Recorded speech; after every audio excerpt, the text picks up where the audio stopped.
झटपट स्वादिष्टमध्ये मी भारती तुमच्या सगळ्यांचे मनापासून स्वागत करते।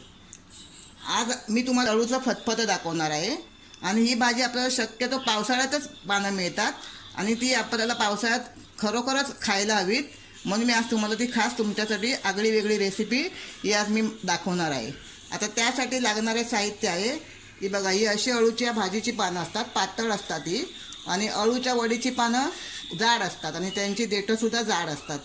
ही मी तुम्हाला मुद्दाम दाखवण्यासाठी ठेवली आहेत की आपण ही पानं देठं कशी काढायची, पानं कशी साफ करायची, भाजी कशी साफ करायची, त्यासाठी मी ठेवली आहेत। आणि हे मी अळू बाकीचं जे शिल्लक होतं ते अळू मी असं छान स्वच्छ धुवून चिरून घेतलं आहे। खोबरं, कांदा, तेल, मालवणी मसाला आहे आमचा, मीठ, राई, थोडेसे मी पावटे घेतले आहेत, काळे वाटाणे मुठभर असे मी टाकले आहेत, गूळ, चिंच, शेंगदाणे, मका, लसूण आहेत। लसूण आपल्याला थोडी जास्तच घ्यायची आहे कारण अळूच्या भाजीला लसणीचाच छानपैकी स्वाद आला पाहिजे, आणि कढीपत्त्याची पानं आहेत।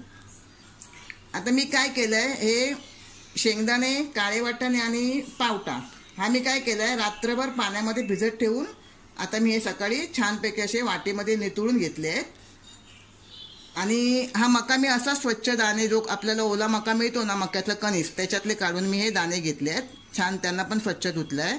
आता काय करायचं आहे, चिंचेत आपल्याला थोडंसं पाणी टाकून ठेवायचं आहे 5 मिनिटासाठी।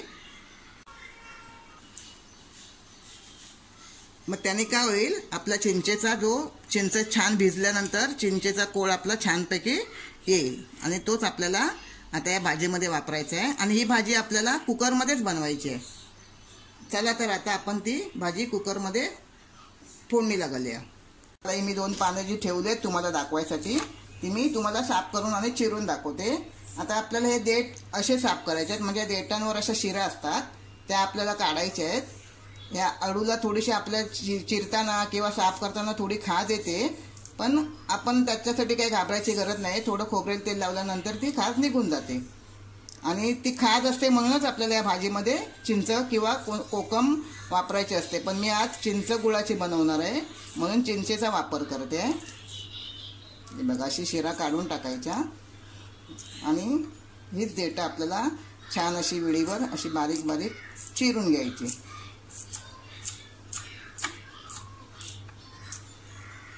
आणि पानंसुद्धा मी स्वच्छ धुवून घेतली आहेत, अशी फोल्ड करायची, दुडायची त्यांना, आणि अशी छान अशी ती सुद्धा आपण सुरीनी, तर तुम्हाला सुरीनी येत असेल तर सुरीनी चिरा, मला सुरीनी काम जमत नाही जास्त म्हणून मी विळीचा वापर करते, आडाळाच वापरते नेहमी मी। त्या मी आपला कुकर तापत ठेवला आहे, आपल्याला छानपैकी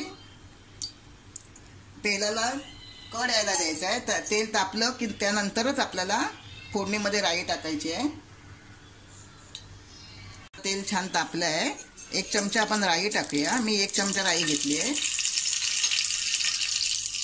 कढीपत्त्याची पानं टाकूया। आणि ह्या भाजीला कसं लसणीचा स्वाद छानपैकी आला पाहिजे म्हणून मी लसूण जरा जास्त वापरली आहे।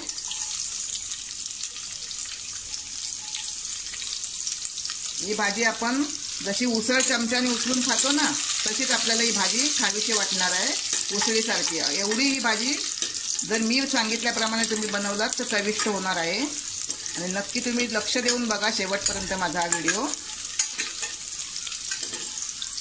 आपला लसूण छानपैकी असा बघा लाल झाला आहे, पूर्ण काळा नाही करायचा आहे।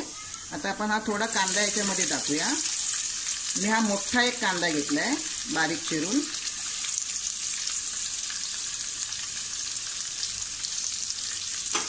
याला आपल्याला जास्त लाल करायचं नाही, फक्त 2-3 मिनिटासाठी असा परतून घ्यायचा आहे। बघा 2-3 मिनिटं झाली आहेत माझी, मी थोडासा कांदा फक्त असा परतून घेतला आहे। आता त्याच्यामध्ये आपण हे पावटे टाकूया। हे पावटे मी सालीसकट भिजत टाकले आहेत, आपल्याला याची साल काढायची नाही आहे कारण हे पावटे सालीसकटच खूप छान लागतात चवीला।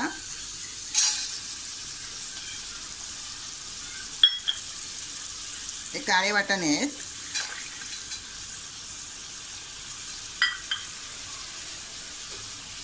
शेंगदाणे, आणि हा मका घेतला आहे मी, मक्याच्या कणसातला ताजा मका. हे सुद्धा आपण असं व्यवस्थित परतून घेऊया. हे सुद्धा आपण 2 मिनटं असं थोडंसं मिक्स करून घेतलं आहे व्यवस्थित परतून. आता याच्यामध्ये आता आपण मालवणी मसाला टाकूया. आपल्याला चवीनुसार मसाला टाकायचा आहे. मिक्स मसाला आहे हा.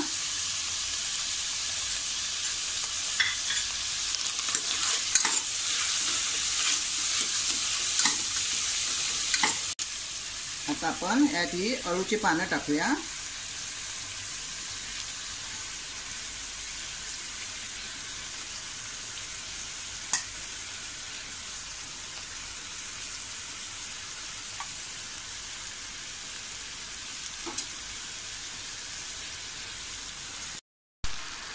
बघा हे सुद्धा आपण थोडंसं असं खालीवर करून घेऊया. कुकरमध्ये भाजी वरपर्यंत आली आहे थोडंसं ढवळताना, कारण ती पानं आहेत, ती पानं नंतर कशी पाण्यामध्ये शिजणार आहेत.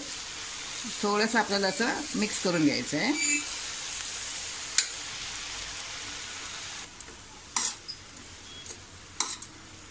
हे बघा छान आपण असे मिक्स करून घेतली आहे भाजी आपण. अजून यात मी पाणी टाकलेलं नाही आहे, पण पानं असल्यामुळे ती भाजी थोडी मस्तपैकी आळली आहे. आता आपल्याला याच्यामध्ये 3 ग्लास पाणी टाकून ही भाजी आपल्याला शिजवून घ्यायची आहे. मी पाणी टाकते.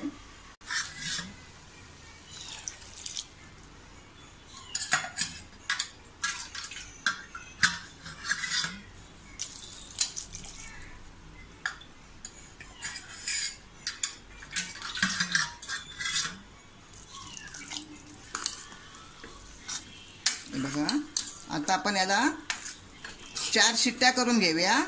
आणि मीठ आणि चिंचगूळ आपल्याला याच्यात नंतर टाकायचं आहे. म्हणजे भाजी ही आळणार त्या अंदाजाने आपल्याला नंतर याच्यामध्ये मीठ टाकायचं आहे. 4 शिट्ट्या होईपर्यंत आपण याची वाट बघूया.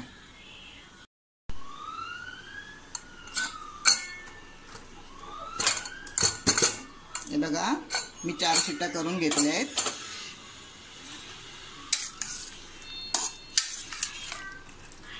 छानपैकी आपले हे भाजी शिजून आली आहे. भाजीला शिजायला वेळ लागत नाही, पण भाजी आपली छानपैकी शिजली आहे. आता आपल्याला काय करायचं आहे, याच्यामध्ये आपल्याला 1 लिंबा एवढा गोळ आहे, गोळ टाकायचा आहे. छान बारीक असा किसून घेतलाय. चिंचेचा कोळ आहे. सर मीठ टाकायचं आपल्याला.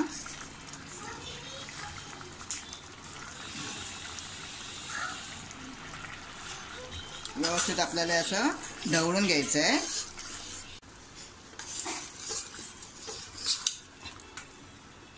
एवढंच आपल्याला पातळ बनवायचं आहे, जास्त पाणी टाकायची आपल्याला गरज नाही आहे. आता याच्यामध्ये आपण हे खोबरं टाकूया. ओलं खोबरं टाकायचं आहे.